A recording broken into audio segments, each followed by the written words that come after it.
ఒక మాట చెప్పనా? దేవుడు నీ చేతిలో పెట్టిన దాని విలువ నీ చేతిలో ఉన్నప్పుడే తెలుసుకో. ఎందుకంటే కోల్పోయిన తర్వాత వచ్చే కన్నీరు కోల్పోయిన అవకాశాన్ని తిరిగి ఎప్పటికీ తీసుకుని రాదు. చూడండి, యాకోబు ఒక పూట ఆకలి కోసం జ్యేష్ఠత్వాన్ని నమ్ముకున్నాడు. అలానే తండ్రి ఇచ్చే ఆశీర్వాదాన్ని కూడా కోల్పోయాడు. తరువాత ఎంత ఏడ్చినా తిరిగి ఆశీర్వాదాన్ని పొందుకోలేదు కదా. అలానే సంసోను కూడా దేవుడిచ్చిన బలం ఉన్నంత వరకు ఇష్టానుసారంగా బ్రతికాడు.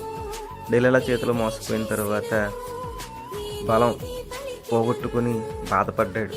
తర్వాత ఎంత ఏడ్చినా బలం పొందుకున్నాడు, కానీ ప్రాణాన్ని అయితే కోల్పోయాడు కదా. అలానే ఇస్కరియోతు యోధాన్ని చూడండి, ప్రభువుల వారితో ముందు 3.5 సంవత్సరాలు తిరిగినవాడు, అద్భుతాలు చూసినవాడు, బోధలు విన్నవాడు. అయినా కానీ ప్రభువును 30 వెండి నాణాలకు అప్పగించి వేశాడు కదా. యేసు తనతో ఉన్నప్పుడు ఆయన విలువ తెలుసుకోలేదు. తర్వాత తెలుసుకుని పశ్చాత్తాపడిన అవకాశం లేదు కదా. కాబట్టి దేవుడు నీకు ఇచ్చే ప్రతి అవకాశాన్ని పట్టుకొని జీవితంలో పరిగెత్తు.